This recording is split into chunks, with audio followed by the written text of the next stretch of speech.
Que tus palabras sean mis palabras. Háblame, Señor, directo al corazón. Hola mis hermanos, te habla Dani de Rosario y en esta sección un solo evangelio. Vamos a leer el evangelio que corresponde al día de hoy, 5 de junio. Y está tomado del evangelio según San Marcos capítulo 12, versículo del 1 al 12.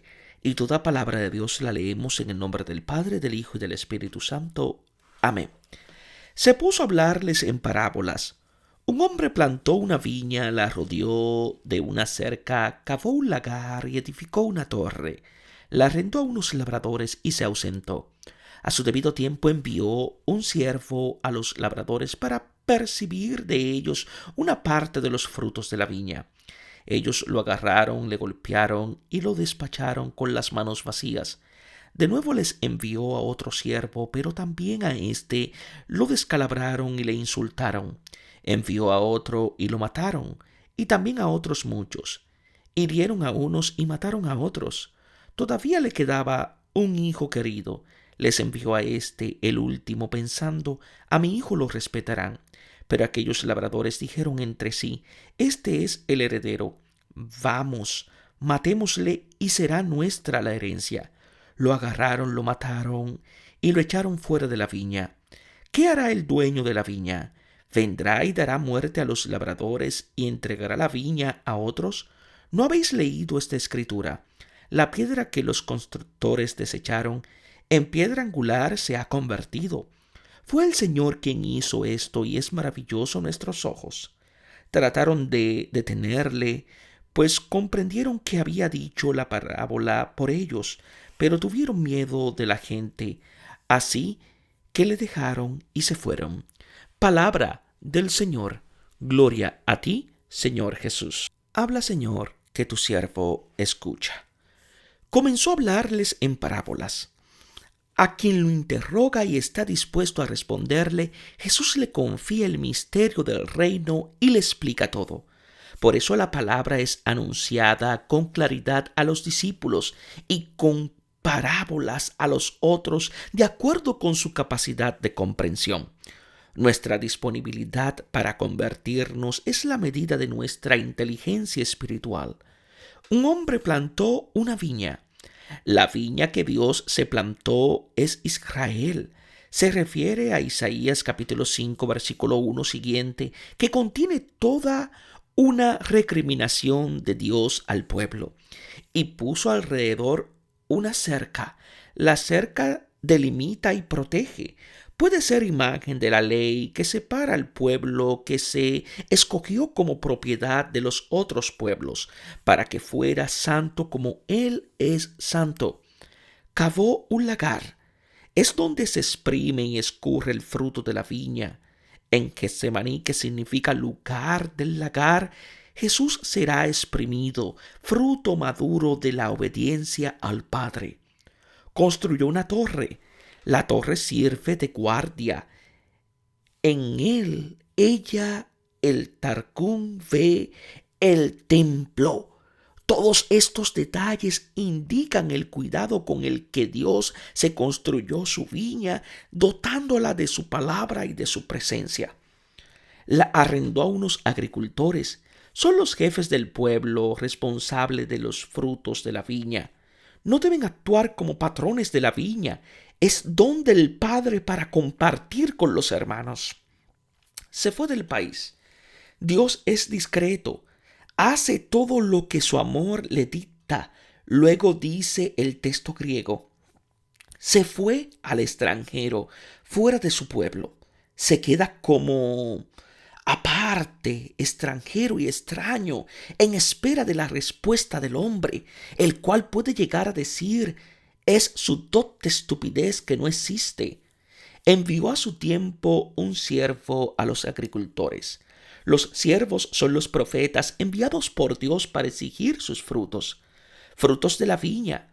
Los frutos de la viña son la obediencia a la ley que consiste en el amor a Dios y al prójimo. Es de lo que Dios tiene hambre. Los cogieron y los hirieron.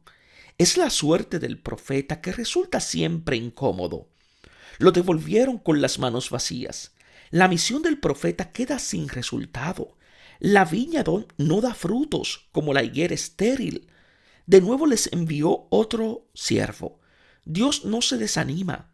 No deja que falten sus profetas que denuncien nuestro pecado y anuncien su misericordia. Golpearon en la cabeza también a éste. El hombre no desiste de su mal. Alza la mirada y golpea en la cabeza. Alude el Bautista que fue decapitado. Lo ultrajaron. Además de la violencia física, se da igualmente el linchamiento moral sobre la suerte de los profetas. Envió otro.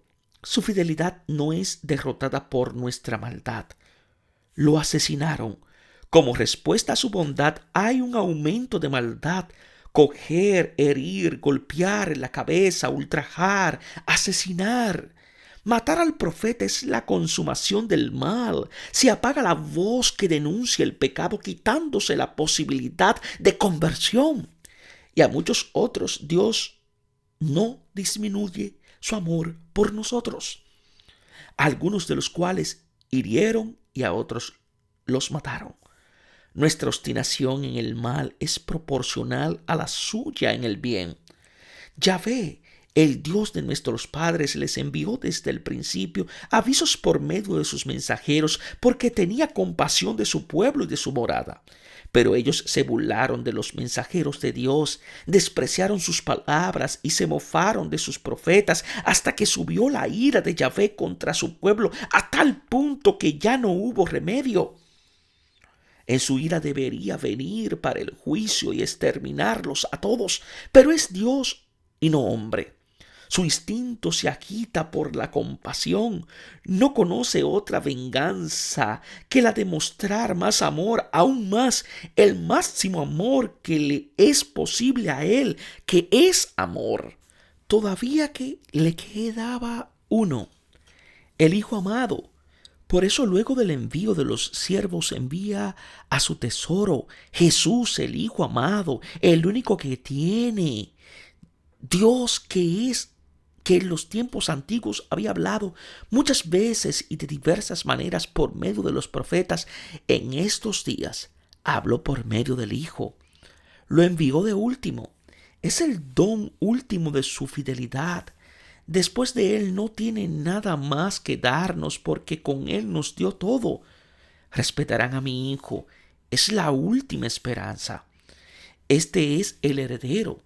Jesús no es solo un profeta o un siervo, es el Hijo de Dios, heredero de todas las cosas y por medio del cual hizo el mundo. Vamos a matarlo. Son las mismas palabras de los hermanos de José, rojos de envidia. El asesinato del Hijo de Dios es el máximo mal que pueda pensarse. Como la mala suerte de José, así la muerte de Jesús será salvación para todos aquellos a los que no se avergüenza de llamar sus hermanos. La herencia será nuestra.